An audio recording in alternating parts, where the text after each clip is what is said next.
Good evening and welcome to I Beg to Differ. My name is Yusuf Ismail and the program you're watching engages in interactive debate on socio-economic, political, cultural and religious issues affecting us as South Africans and certainly looking at some of the global dominant trends in the international community. Today we'll look at the Zondo Commission of Inquiry. What is the Zondo Commission of Inquiry? Basically, as many have pointed out, it seems to be a judicial commission of inquiry instituted by then-President Jacob Zuma on the 23rd of January 2018 to investigate allegations of state capture, led presently by the Deputy Chief Justice Raymond Zondo. The mandate to cover specific allegations are basically clear. There are 11 primary issues identified by the Public Protector Thuli Madonsela in a state capture report. But does the Commission have any real powers? And what is transpired? Have there been any prosecutions that will emerge or should emerge in the advent of the final report by the Deputy Chief Justice Raymond Zondo? Well, joining us to discuss the issue, we're joined by, once again, Professor Ben Turok via phone. Good morning, Professor Turok, and welcome to I Beg to Differ. Good morning. Professor, let's start off with this. The State Commission, the Commission of Inquiry, people have been asking, it's been constituted in terms of the Commissions Act. Does it in fact have any real power at this point in time? Yes, it has the power to investigate. As I understand, there are limitations in terms of what it can do, searching premises, compelling anyone to testify and demand that documents can be handed over. But the likelihood of the Commission's proclamation that it can refer any matter to the relevant law enforcement bodies like the prosecution for investigation, that hasn't happened so far. No, it hasn't happened, but on the other hand, this is a Deputy Chief Justice who is no small fry, and he has the full support of the Constitutional Court, and therefore any findings of the Commission are likely to land with the prosecution. Zuma's proclamation initially was to ask the Commission to report back within 180 days. And what subsequently happened was that the Commission obtained an extension by court order, extending the Commission's life for a further 24 months. According to your estimation, are we going to look at a finalization of this entire Commission by early next year? And if so, how long before a final report is possibly put forth by Judge Zondo? Well, my own view is that although the final report is important, what is far more important are the revelations that are coming on a daily basis. It is now clear that state capture was massive. It is now clear that Zuma led a great deal of this, and therefore it is now up to the prosecution authorities to institute proceedings. Our problem isn't with the Commission. Our problem is with the NPA and with the SIU. The problem is that the prosecution institutions were wrecked under Zuma, and they have to be fixed. So it seems to me that the problem does not lie with the Commission, because already we have enough evidence to inspire, to cause prosecutions to begin. So it seems to me the problem lies with the prosecution authorities, not with the Commission. What, you mentioned President Zuma's name, and one thing South Africans, in fact, in general can agree upon is that President Zuma, well, I could call him Jacob Zuma, has always been adept at putting on a show, and historically, this has effectively served him well. But since he was ousted in 2018, his performance repertoire, the so-called powerful stage, has somehow or the other been significantly diminished. And could one perhaps see this, although his credibility has long gone, but his appearance at the Zondo Commission a few weeks back, would that not have been, was that not possibly an attempt by him to involve in a kind of a long-standing strategy in terms of increasing his political capital and muster, because his star had somewhat raised despite a dismal performance, despite the fact that his credibility has basically failed dismally, but to maintain the popular support he needed media coverage. And he needs to stay relevant. And the Zondo Commission, in a sense, played directly into his hand, giving him the calculated strategy that he required in order to show that his support is not lost and that he doesn't, in fact, remain invisible for too long. Did he not, in fact, use it for his own particular garner and popularity? Well, I don't think I agree with that. You see, it seems to me that thinking people would see the fact that he named various people as spies was really a bit of a disgrace. You know, for a president to then name previous ministers and colleagues and comrades that he appointed and to say that they were spies, really that is the lowest of the low. And I think that thinking people would understand that this was a tactic to divert attention from his own culpabilities, and was really a very low-level strategy which does him no credit at all. Of course, there are populists in the country who like Zuma and like his populist stuff, and who don't think very much, and they continue to support him. And sometimes the people who seem to be supporting him in public are the very people who are guilty of misdemeanors themselves. And so what is happening is that the criminals, or the potential criminals, are defending Zuma in order to defend themselves.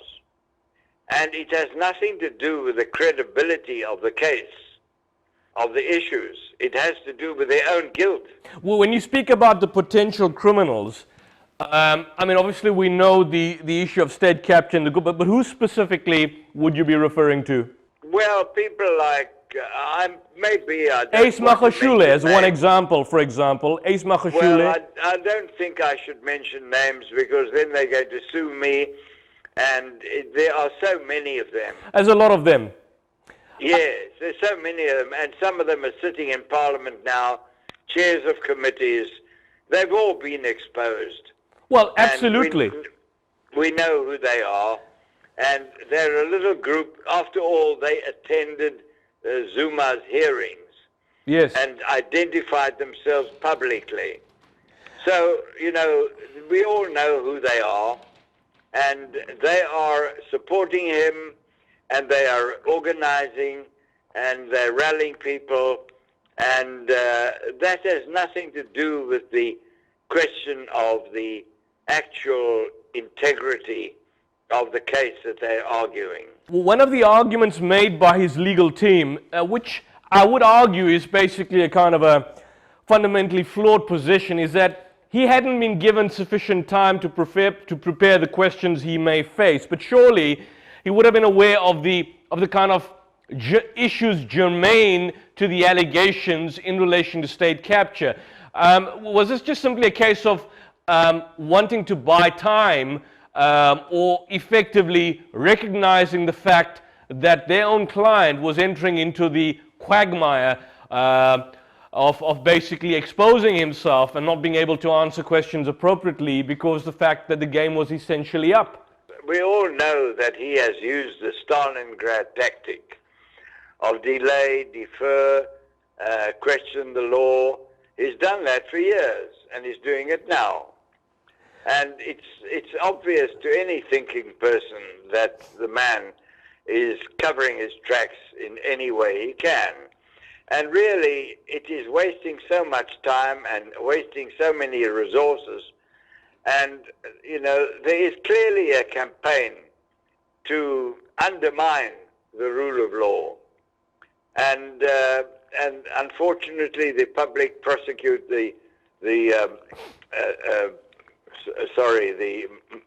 what's her name? Shamila Batoy. Are you talking about the public protector, Busisiswe Mqobane? The public protector. Yes. The public protector is playing the same game. Sure. And so there is a concerted effort to delay and defer and to raise red herrings in order to avoid being caught out.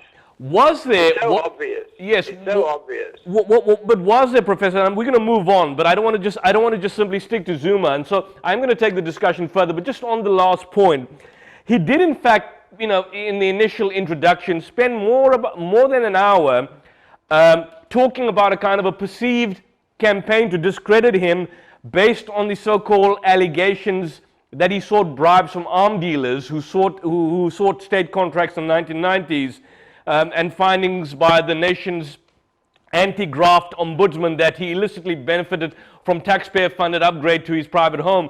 His whole argument was that this emanated from 1990. Now, do you think that back then, more than 3 decades ago, there was indeed an attempt to undermine him by certain factions within the ANC, which he's now attempting to bring to the fore as a basis to bolster his defense, or was it just simply a fabrication?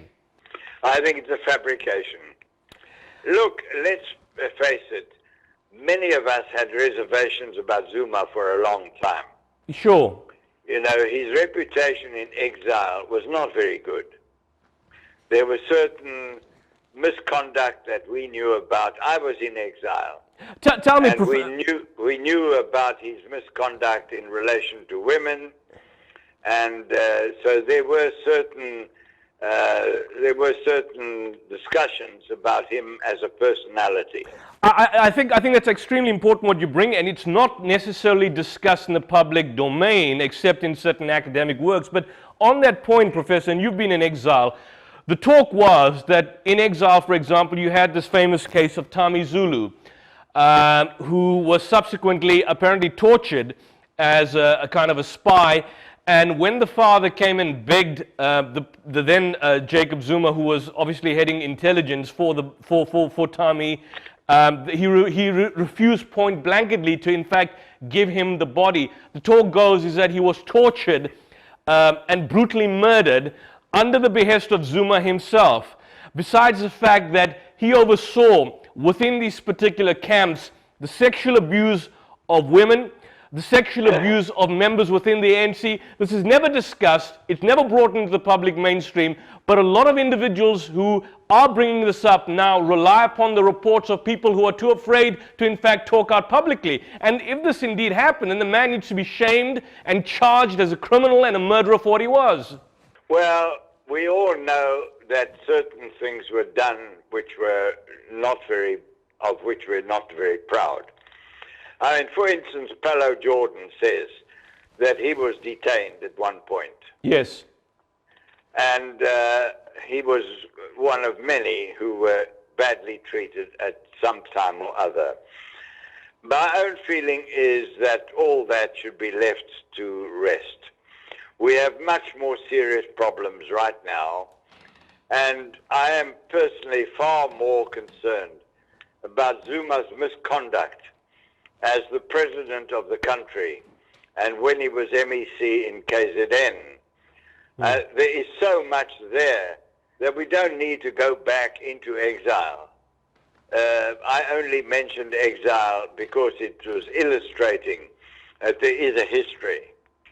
Some of us knew that he was a man of ill repute, and but that is water under the bridge. I'm far more interested that he should be brought to book for misconduct in the democratic era, because there is enough there to put him away. Just last week, Dr. Radebe, a former DA councillor, in the Free State, the Phumelela municipality, who was testifying, told the Zondo Commission, I think last week, if I'm not mistaken, that he was attacked after speaking to the media about dead carcasses at the Estina dairy farm, and he claims that former agriculture MEC Mosebenzi Zwane was in fact responsible for the attacks. And the whole point was that the millions obviously spent on the Estina farm equipment and so on, but Radebe specifically stated that he was attacked by a group of people who he believed was Zwane's private force.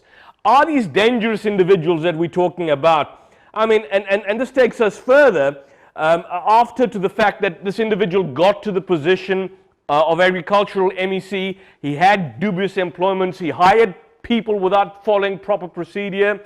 And when this was brought out, he was threatened. Well, there was a lot of odd things happening. And this is what the Zondo Commission must bring out and is bringing out. And I think we should be a bit careful. We want to rebuild the country. We really want to take a positive view of our future. And I think that Ramaphosa will help us to do that.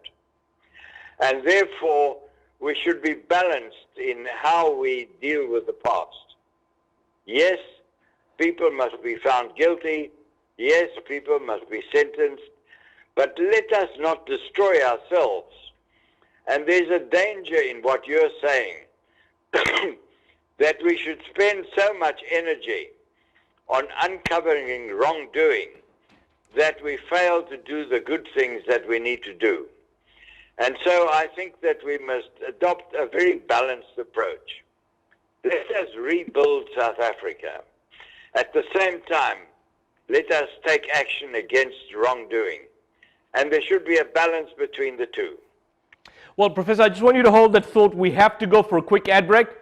We're going to be back shortly and continue the discussion.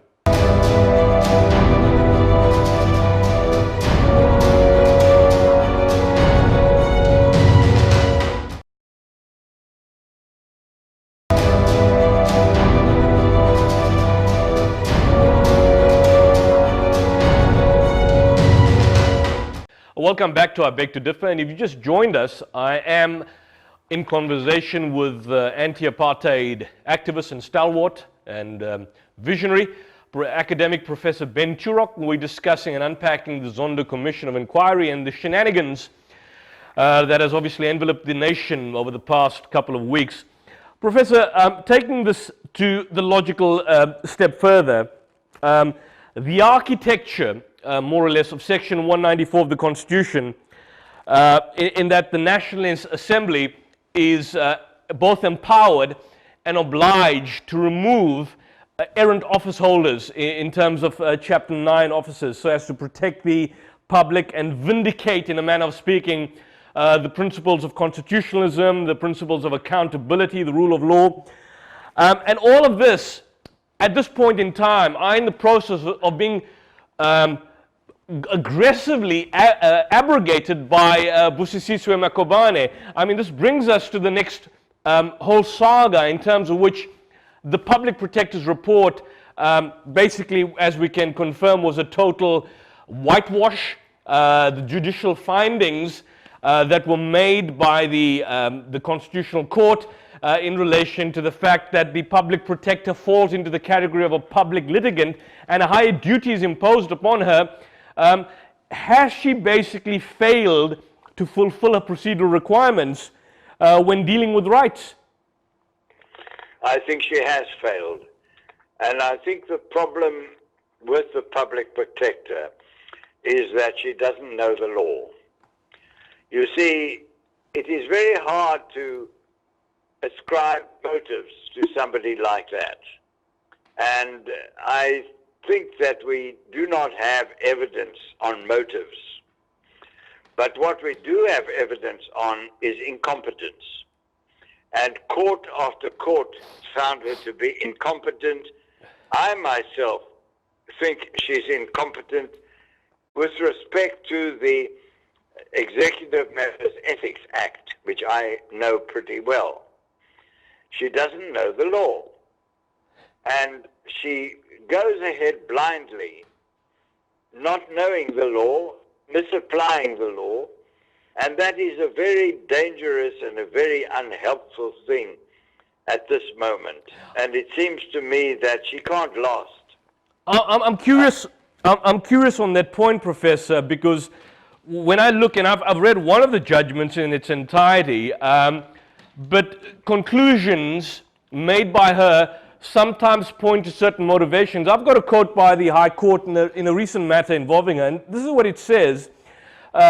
This was part of the obiter dicta in the judgment itself, where the judge in question states that the public protector should rise above any political agenda, real or perceived, and should look objectively at the complaints lodged, irrespective of where it may emanate from and whatever the political objectives may be. It would seem to imply that at the outset, even in a reporting on the Stina Dairy project in Free State, I mean, which was clearly there, blatant skullduggery involved, it seems to me that there was some sort of motivation behind a particular report which lays credence not just, I understand the point you're making about her lack of know-how, her lack of knowledge of the law, but can she not be viewed as a politically compromised animal at this point in time by virtue of where her conclusions lead to? Well, yes, I think the evidence is growing. It seems to me that the courts will ultimately find, as you suggest, that there is a motivation. On the other hand, you see, the courts are in a very strong position insofar as incompetence is concerned, and so is Parliament. You see, you can infer motives from the way she imposes her will. You can infer it. But what you don't have to infer, what is evident, is misconduct and incompetence. And frankly, if I was in Parliament, I wouldn't waste too much time on bias, because that takes you into a difficult realm. What is clear is incompetence. It's enough. She's incompetent. She must go. It's quite simple. What's your perspective on a report on Cyril Ramaphosa? I understand the problems, and of course the interdict obtained by Praveen Gordhan, the report by the Constitutional Court on the Reserve Bank issue, the whitewash on the Free State report, but a report on Cyril Ramaphosa. What's your perspective and take? Well, it seems to me that the issues are not yet settled. I mean, I personally think that Ramaphosa, on the whole, is a man of integrity. And if certain things were done which were a little bit off color during the election campaign, I'm not sure that he was involved in that.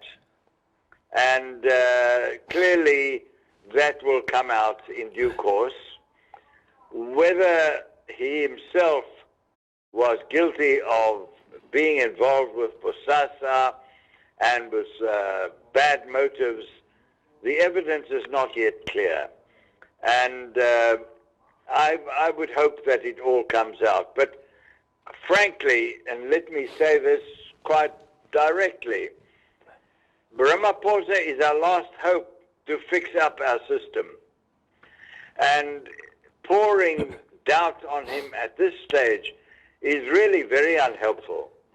And while I agree that any misconduct by anybody should be dealt with, but at this moment in time, my feeling is that Ramaphosa should be left alone to try and fix the corruption in the country.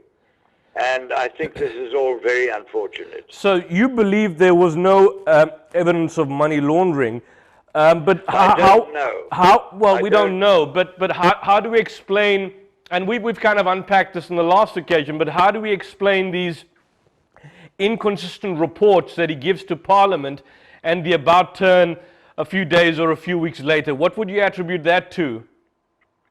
Well, look, as one who knows Parliament very well,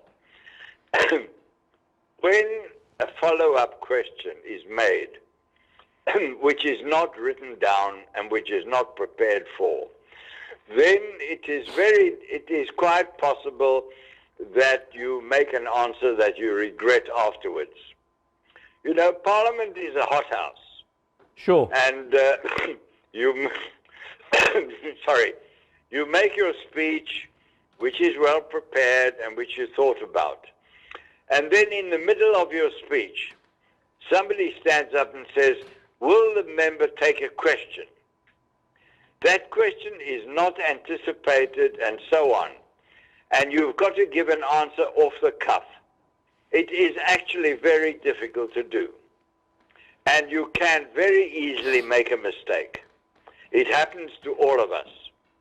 That in the middle of a speech, somebody gets up from the opposition and says, will you take a question? And if you say yes, then he will ask you a question on the spot for which you're not prepared and for which you do not have facts in front of you, but you have to answer. And so you answer maybe incorrectly. And then having thought about it, you then correct the record. It happened to all of us. And I think what happened to Ramaphosa is exactly that. He was asked a question off the cuff, and he answered without thinking properly, without preparing. It was an off-the-cuff answer, which he rectified afterwards. Parliament is tough. Parliament is very tough. And when somebody asks you a question off the cuff like that, you're not prepared and you haven't got the facts in front of you, it can easily happen that you make a wrong statement.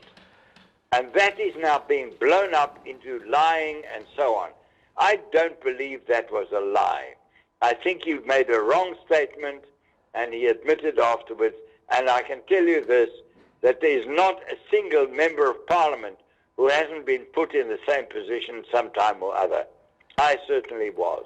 Well, I think then based on that, we can take it to its logical conclusion that in relation to the public protector, her evidence of gathering was, as the judiciary pointed out, materially flawed. She didn't engage with key witnesses or personnel, didn't properly understand a constitutional mandate, and obviously improperly refused to investigate complaints falling within a jurisdiction. But this takes us back to the Free State debacle. What happens there? What do we do now? Money's thrown. What happens in the circumstance? One of the individuals, Ace Magashule, has got a high position within the Ramaphosa administration. That's a problem we've got. Well, the Free State is a major problem, and Magashule does have a very serious problem. You see, the truth is that many of us have known for some years that Magashule was involved in a number of transactions which were dubious. We have known that. We didn't have the evidence, but the talk within the ANC was quite common that the Free State had many problems of that kind. Without any evidence, I've never seen any evidence, etc., but that was the talk. So therefore, one is not surprised that the Estina project is now being dealt with properly. I think that we must be a little bit patient. The evidence is coming out, and it seems to me that the public prosecution, the NPA, will surely get involved properly, and justice will be done. It takes time because these people are very clever. They seem to have an awful lot of money. That's the other point I want to make. People are now saying that Ramaphosa had a lot of money in the election before Nazareth. Well, he wasn't the only one to have a lot of money. I wonder how much Nkosazana had, and I wonder how much Zuma had. So there's a lot of money floating around which we don't know about, and who knows where it comes from? Well, And clearly, it does need to be exposed.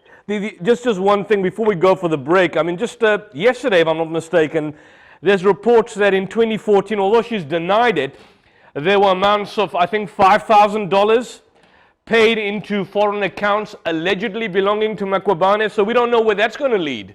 Well, it's hard for us to know because we depend on newspaper reports. And we can just hope that these commissions of inquiry and the judicial process will really get going. We really do depend a great deal on the NPA.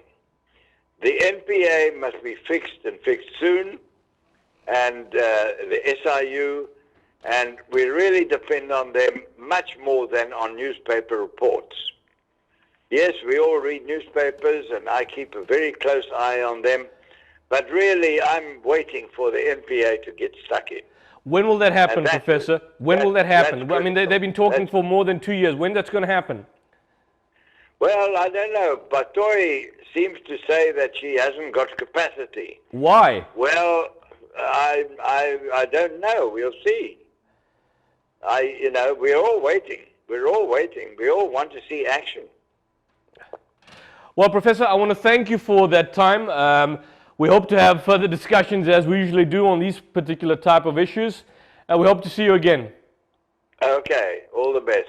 Thank you. Bye-bye. Well, that's all we... Bye-bye. Thank you. Thank you. Well, we have to go for a quick, short ad break. When we'll be back, we'll continue the discussion on something more contentious. We'll be back shortly.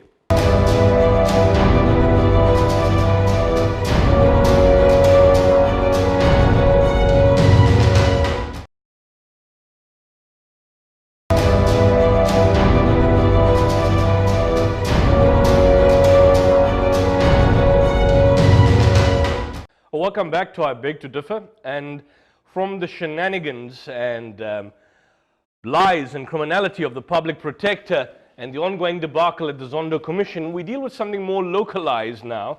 We're going to focus on the breakdown of the family unit and the family structure in society, the effect this has on the youth, what change and evolution we've seen over the past 2 or 3 decades entering the 21st century, and how do we appropriately navigate the terrain in this rough and hostile environment.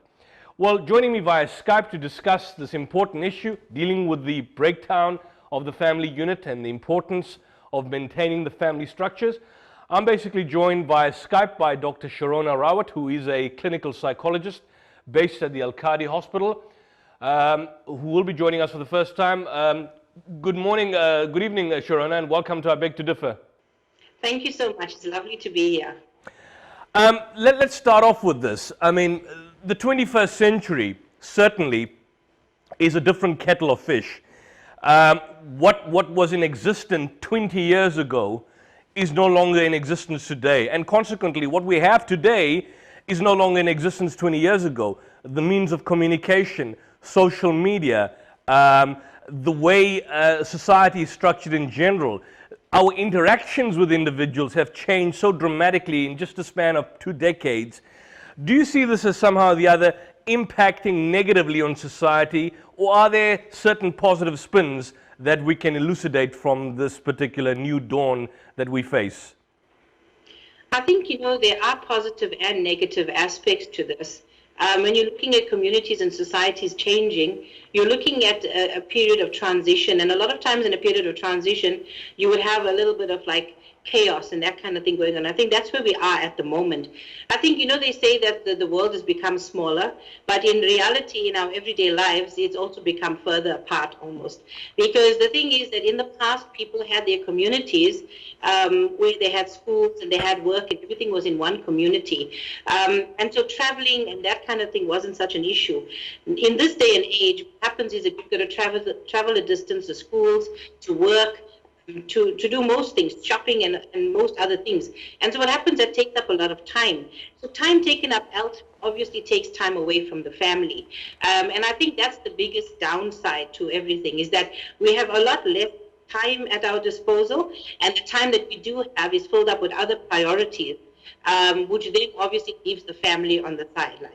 Alvin Toffler, he was a futurist. In his book, he wrote a book in the 70s calling it, he titled it called Future Shock. I'm not so sure if you came across it, but in this book, he basically predicts 50 years from the 1970s when this book was first written, that the family unit, as is conventionally understood, 50, 60, even 70 years from now, will not be understood in the manner and certainly in the role that it basically played in the 70s and in much of the 20th century. And when you, for example, look at our schools, the inclusion, not so much in South Africa, but overseas, ideas of the LGBT agenda that's been inculcated to students, the recognition that from a young age they are taught that certain children can have two mothers or two fathers, the existence of transgenders in society, all of this is basically slowly breaking up and collapsing the fabric of what we understood as a traditional society, which is now viewed as backward and retrogressive. Absolutely.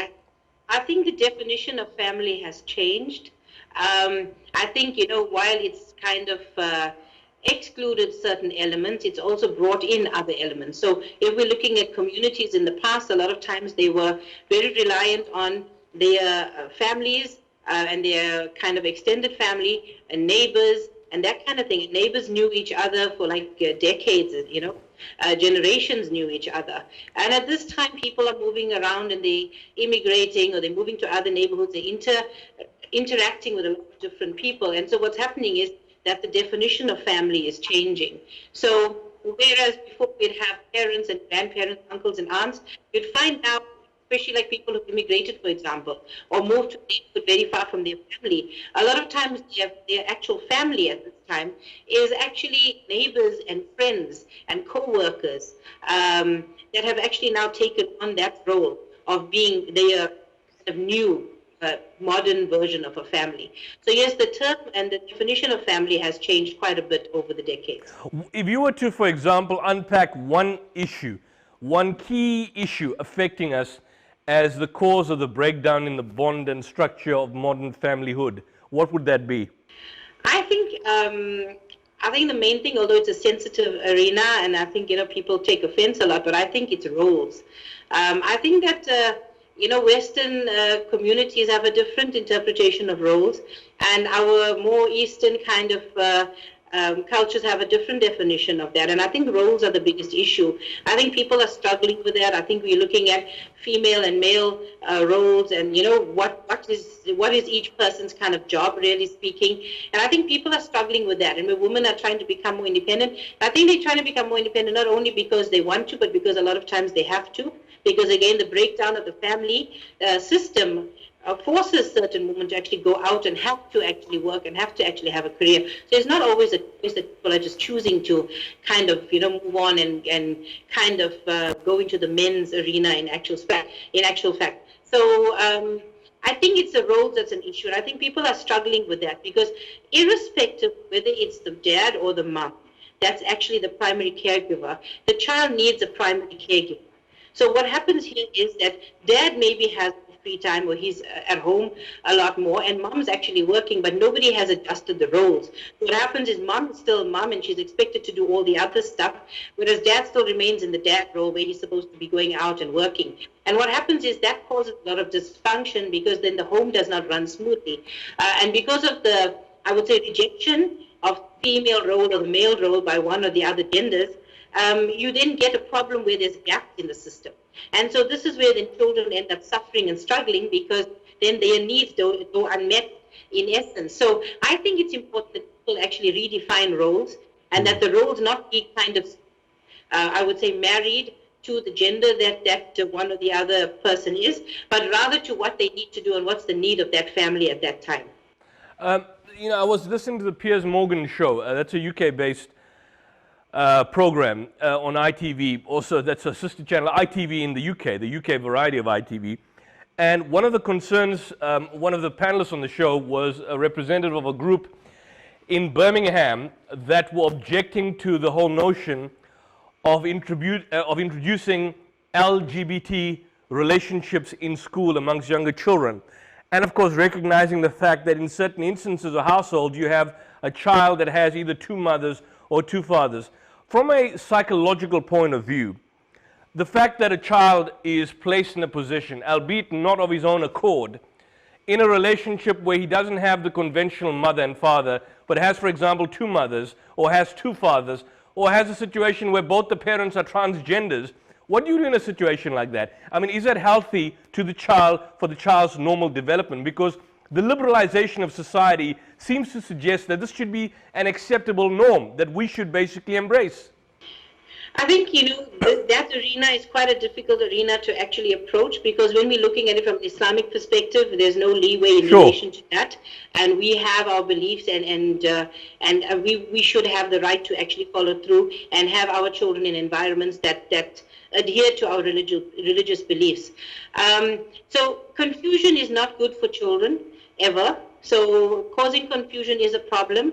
However, also being able to be resilient and being able to actually process other worldviews is also important, because that also gives our children, helps them build up wisdom and helps them process difficult situations.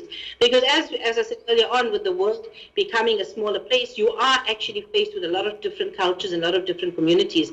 And our children need to be able to understand that. So I think a grounding from us initially of who they are and where they come from, and them actually working with that, processing it and inculcating it into who they are is important, because then when they're faced with other things, it doesn't become an issue, it doesn't cause confusion, they don't feel like any kind of pressure on them to conform or to do anything else, because they know themselves and they know where they come from, they know what they want and they know who they are, so know which way they're going to go.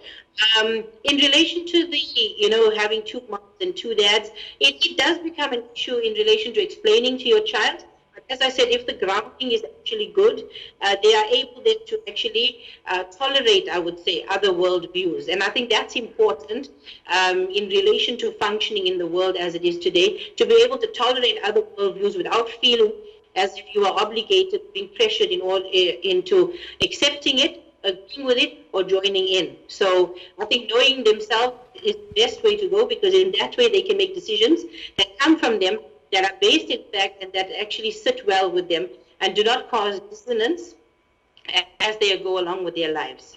There has been a counter-argument circulating around about the role of the extended family. The traditional model of the extended family has been positively appraised, but at the same time, some have argued that it has in fact led to the breakdown of one or the other, be it either spouse, be it the children, being the fact that this is basically a cesspit of potential conflict that could effectively explode at any time, and therefore it's far more appropriate to have single close-knit families as opposed to one large traditional extended family, taking into account the challenges that we face in the 21st century. Your comments on that? I think we've got to look at it in this way, that the more support you have, the better, but it has to be quality support. So if it's a family that's full of conflict and dissonance, it's not going to bring any support your way. So I think it's more important to have quality people around, having family and systems that work. So obviously, as I said, the more the better. So if families get along and they work together, that's really good. In this world at this time, it's very difficult to be close to extended family because of logistics of living and, where you live, where you work, that kind of thing. However, that's where technology comes in, actually assists considerably, because if you're looking at Skype, you're looking at WhatsApp and other things, you could be anywhere in the world, you could still keep contact and in touch with your primary support structures. That being said, also, there's a lot of other cultural things and stuff that come in, and those kind of things are, I think, what's also in the process in a transition at the moment. So you're looking at, for example, in-laws, getting along and working together and caring for each other and loving each other, and that's not a very easy kind of arena to deal with. Because people have to actually understand, again, another person's worldview. So when somebody comes into your family, you've got to understand their worldview. So you've got to understand that they come from somewhere else, they've had a different upbringing, they've had different experiences, and they're going to have different opinions, and they might even live in a little bit different manner to what you live in.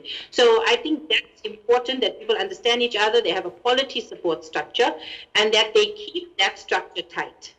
Dr. Raut, I just want you to hold your thoughts. We have to go for a quick ad break, and we'll be back shortly and unpack and go into more detail on this important issue affecting all of us. We'll be back shortly.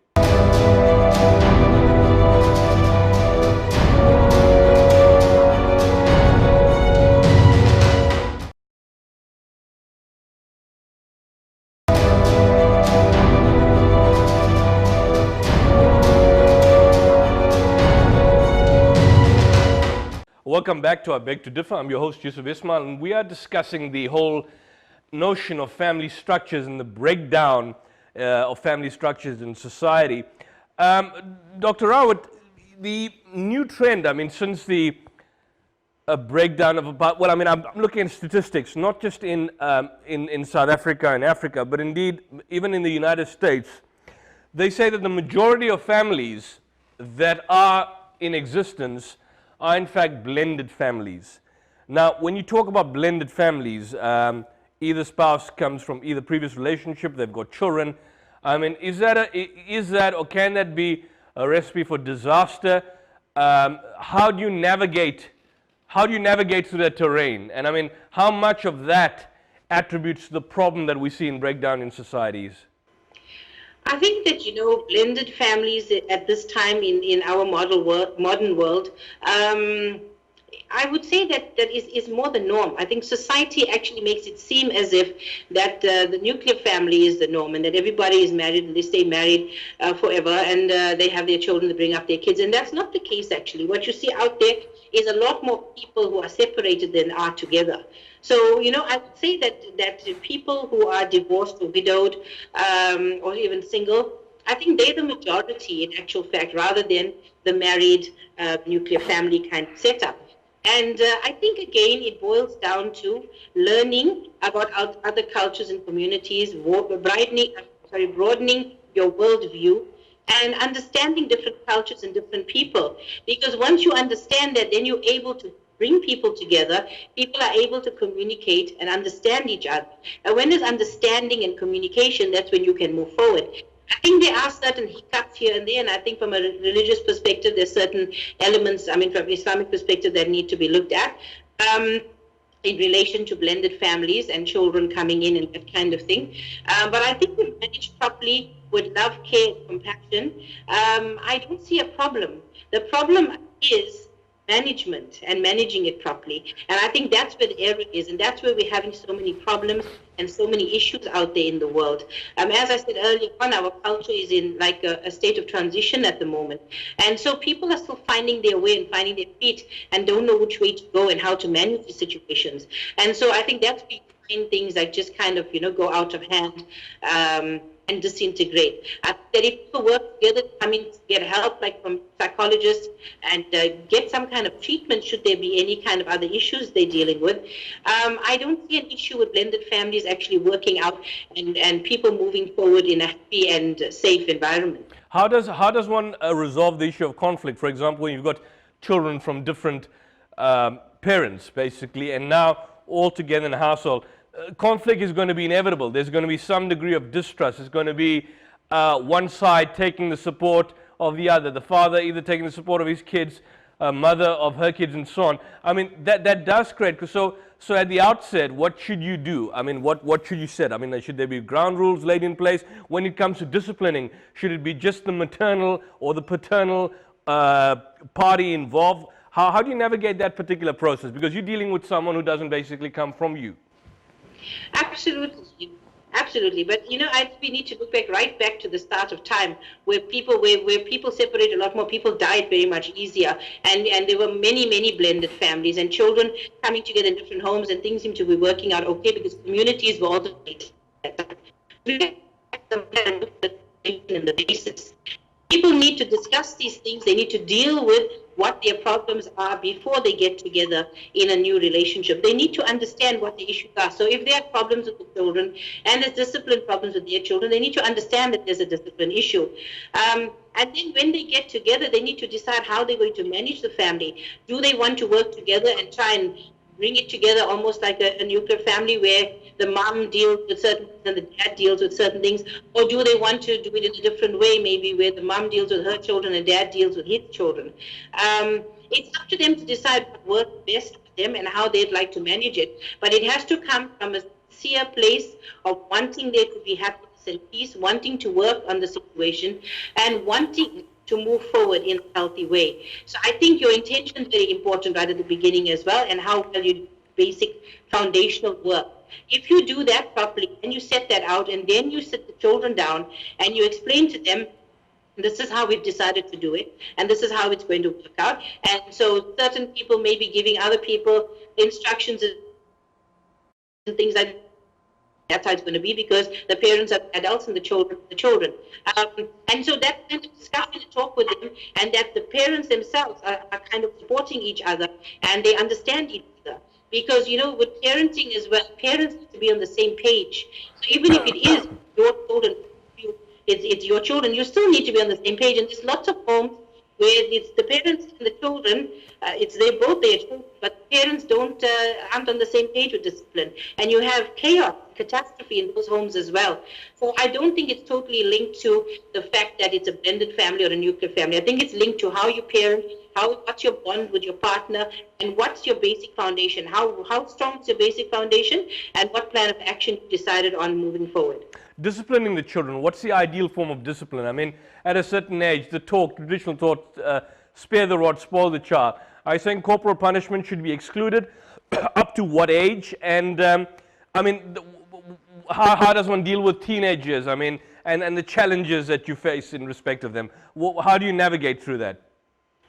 I always bring up the point that you need a good relationship with your child right from the beginning. From the time your child is born, that's your bond and your relationship with your child. If you've neglected disciplining your child from the time they're a baby, then you're going to have problems later on.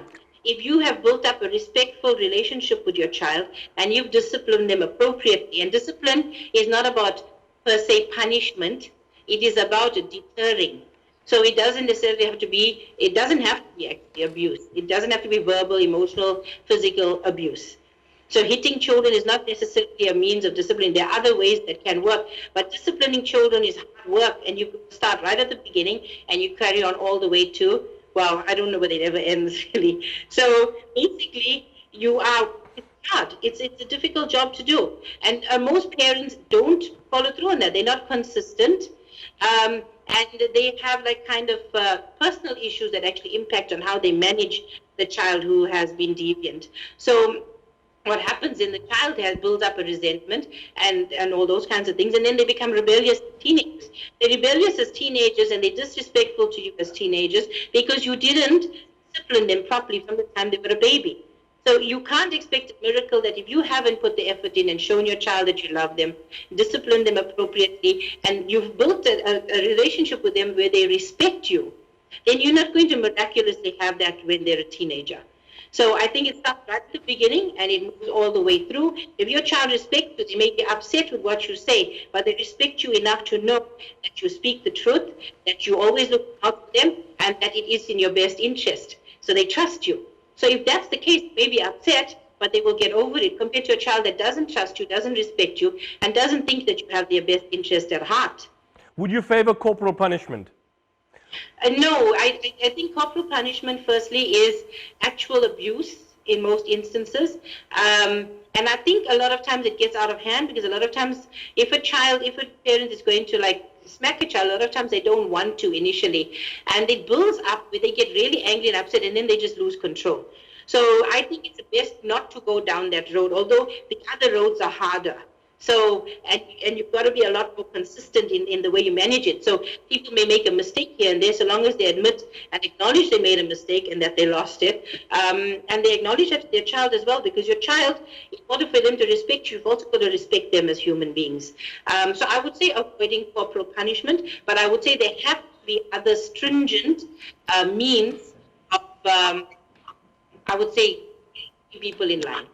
So, you've got to have a certain leverage, let's put it that way. And if you know your child well enough, you will have that leverage. Well, one of the new trends that we see now, certainly in post-apartheid South Africa, even in the Muslim communities, is cross-cultural or interracial marriages. Albeit, for example, they may be Muslim, or whatever the case is. But that is a growing trend. Do you see that as a challenge more for the spouses or more for the families who begin to experience a culture shock? And how would you suggest parties deal with the kind of challenges that come on this particular level? I think religion is a very, very important area, and people need to speak about that before they get married. They need to understand the religious context, because a lot of times people, they, oh no, religion is not such a big issue, we'll sort it out, and things like that. He'll do his thing, I'll do my thing, kind of a thing. And they get married and then they have children. They say, no, I want my children to be, part of my religion. And that's where the conflicts start coming, and that causes ridiculous damage to a child. It is confusing. It makes them feel isolated. Their confidence drops. It's just very, very destructive, because a child needs a feeling of belonging. And the religion aspect is quite a big area in most individuals' lives. So when they feel they can't fit here, they can't fit in there, they feel like they fit in nowhere. And so I think the religion thing is a huge area that needs to be really thought out carefully before one goes into that, or marries somebody who's of a different religion. They really need to sit down and talk about things and see what the impact and implications of it is. Islam is not an easy religion to follow if you weren't born into it. It's got a lot of rules. It's very stringent, and I mean, there's lots of elements to it that a person would have to adhere to if they want to convert. So I think people also need to be careful of people who convert just for the sake of converting, just for society and that kind of thing.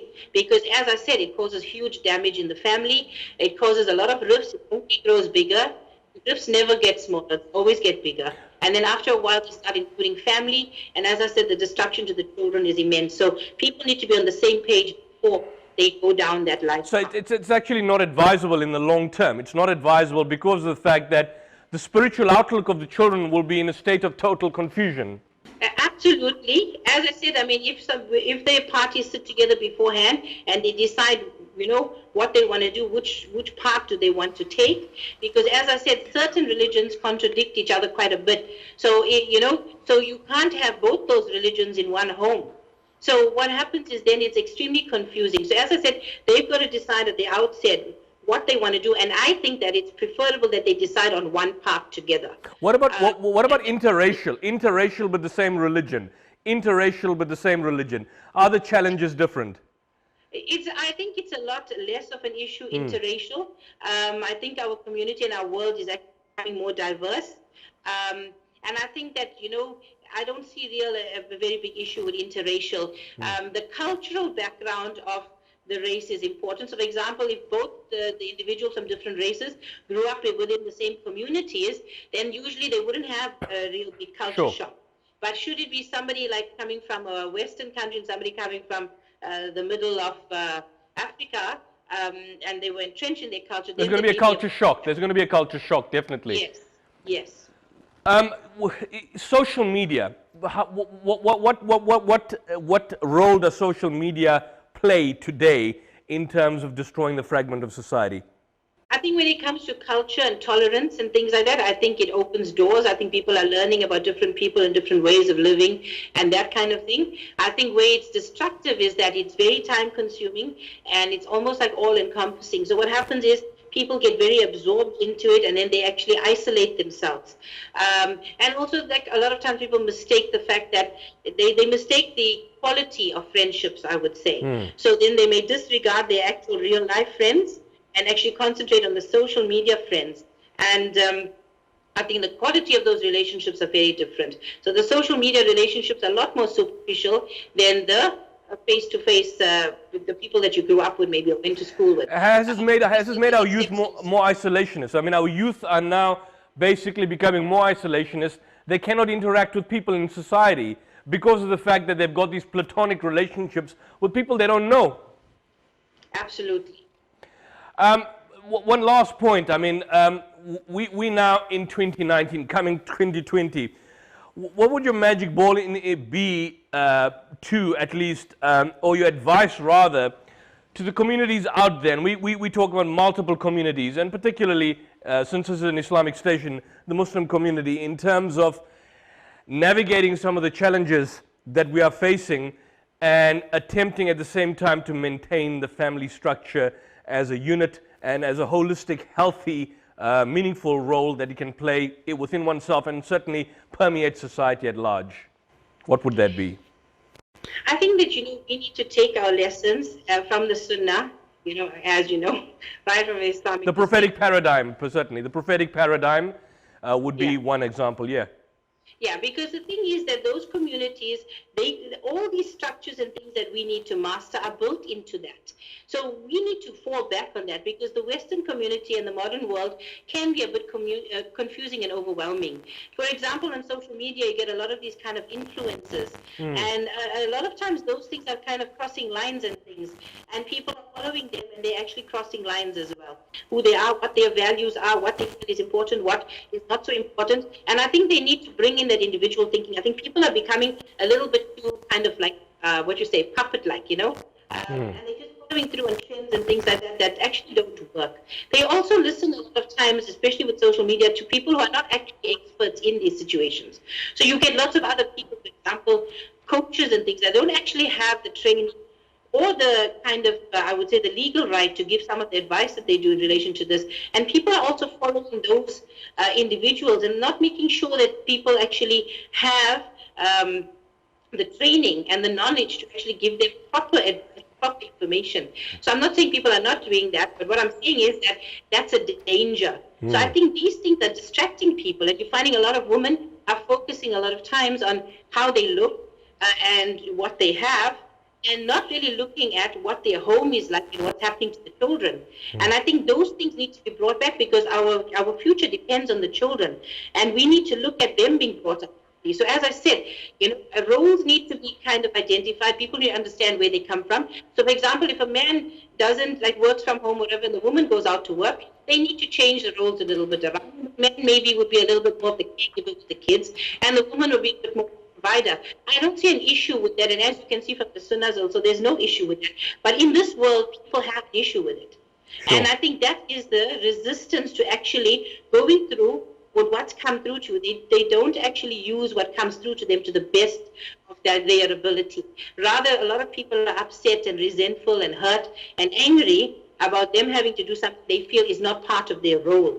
And by doing that, it wastes a lot of time and energy, and it takes away from the important job of actually keeping your home together, keeping your children happy, doing what needs to be done. Which is important, because at the end of your life, you're not really going to look at some of these other things. You're not going to look at what handbag you have or what shoes you're wearing. You're going to look at, okay, what are my children doing? Are they okay? And children who grow up and succeed and do well and keep their iman and stuff come from homes where parents take an interest in them and make the time, put in the effort to actually nurture them. So as I said, with discipline, for example, starts right at the beginning. Your relationship with your child starts right at the beginning.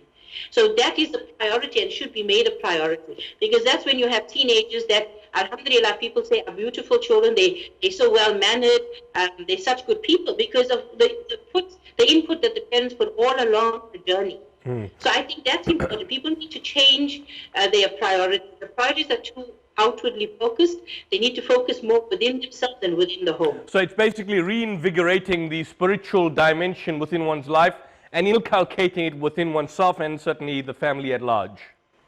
Absolutely, and obviously inculcating it and processing it within your paradigm, within your environment. So we're not saying disregard who you are, what you do.